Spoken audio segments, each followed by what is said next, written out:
نکاح صرف طلاق دینے سے نہیں ٹوٹتا، بلکہ میاں بیوی کئی بار ایسے کام کر جاتے ہیں کہ جن سے نکاح ٹوٹ جاتا ہے اور ان کو معلوم بھی نہیں ہوتا۔ آج کی ویڈیو میں ہم آپ کو 7 ایسے کاموں کے بارے میں بتانے والے ہیں کہ جن کی وجہ سے نکاح خود بخود ٹوٹ جاتا ہے۔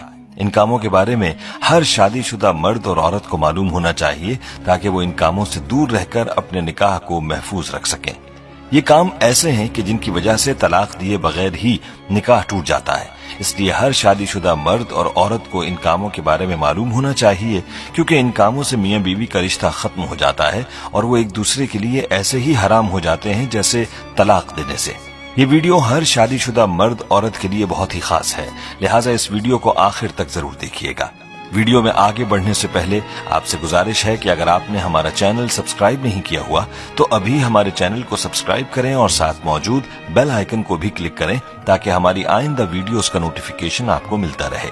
ویڈیو کو لائک اور شیئر کریں اور ہماری تمام بہنوں اور بھائیوں سے گزارش ہے کہ درود پاک کی برکت سے ہونے والی دعا میں شامل ہونے کے لیے اپنا نام کامنٹ سیکشن میں ضرور لکھیں اور ہماری درود پاک کی محفل کا حصہ بنیں۔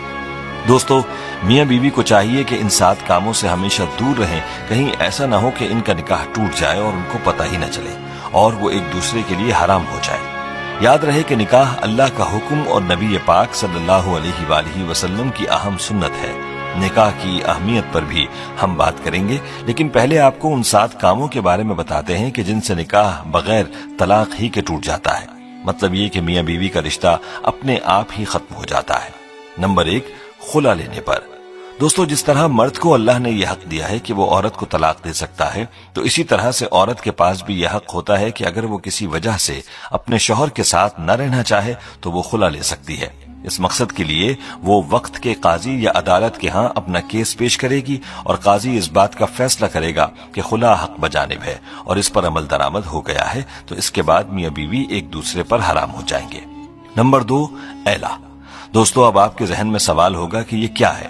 تو ایلا اس کو کہتے ہیں کہ شوہر اپنی بیوی کے ساتھ ہم بستری نہ کرنے کی قسم کھا لے تو ایسی صورت میں بیوی اپنے شوہر سے علیحدگی اختیار کر سکتی ہے اور وہ طلاق کے بغیر ہی ایلا کر سکتی ہے۔ نمبر 3، کسی ایک کی موت ہو جانے پر۔ پیارے دوستو، اگر کسی حادثے میں یا پھر کسی بھی وجہ سے اگر شوہر فوت ہو جاتا ہے تو اس کی بیوی کا اپنے شوہر سے نکاح خود بخود ہی ٹوٹ جاتا ہے۔ اسی طرح سے اگر بیوی فوت ہو جائے تو اس کے شوہر کا اپنی بیوی سے نکاح ٹوٹ جاتا ہے۔ تو معلوم ہوا کہ کسی ایک فریق کے فوت ہو جانے سے میاں بیوی کا نکاح خود بخود ہی ٹوٹ جاتا ہے۔ نمبر 4، اسلام چھوڑنے پر۔ دوستو، اگر میاں بیوی میں سے کوئی ایک بھی اسلام کو چھوڑ کر کوئی دوسرا مذہب اختیار کر لیتا ہے تو ایسی صورت میں بھی نکاح ٹوٹ جاتا ہے، چاہے میاں اسلام کو چھوڑے یا بیوی اسلام سے خارج ہو جائے تو نکاح باقی نہ رہے گا اور بغیر طلاق ہی میاں بیوی کا نکاح ختم ہو جائے گا۔ اگر اسلام چھوڑ دینے کے بعد بھی میاں بیوی ایک ساتھ رہتے ہیں تو ان کا آپس کا یہ تعلق جائز نہیں رہتا بلکہ یہ تعلق حرام ہو جاتا ہے۔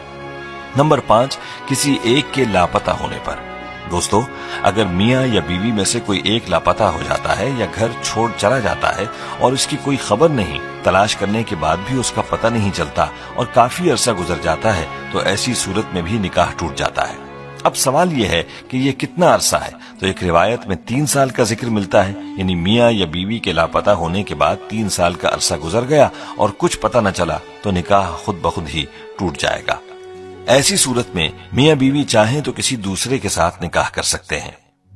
دوستو، نمبر 6 رشتوں کے حوالے سے ہے، یعنی اگر کسی مرد کا اپنی رضائی بہن سے انجانے میں نکاح ہو چکا تھا، یعنی ان کو معلوم نہ تھا کہ وہ رضائی بہن بھائی ہیں اور نکاح ہو گیا، تو اس رشتے کے معلوم ہو جانے پر یہ نکاح ختم ہو جائے گا، کیونکہ جس طرح حقیقی بہن بھائی کا نکاح نہیں ہو سکتا، اسی طرح رضائی بہن بھائی بھی نکاح نہیں کر سکتے اور انجانے میں نکاح ہونے کی صورت میں یہ نکاح اسی وقت ٹوٹ جائے گا جس وقت رشتے کے بارے میں علم ہو جائے گا۔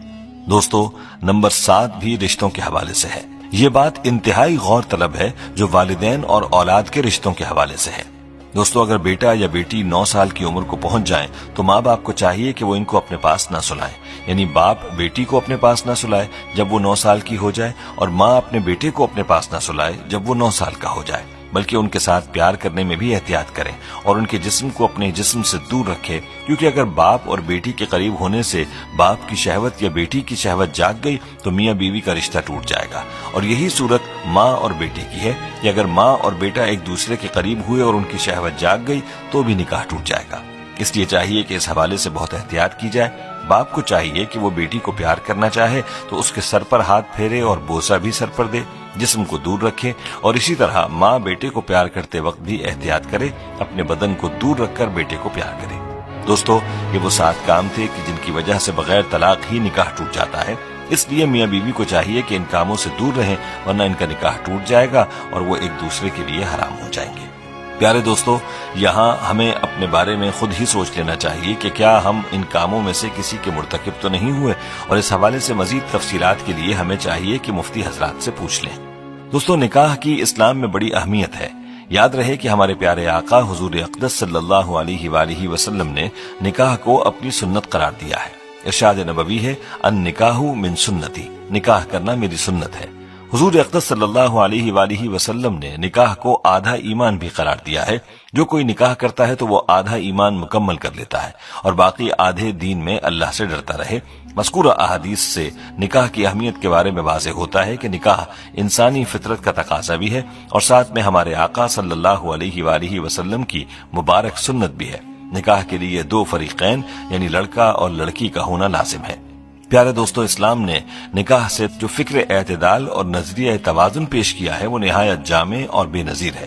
اسلام کی نظر میں نکاح محض انسانی خواہشات کی تکمیل اور فطری جذبات کی تسکین کا نام نہیں ہے۔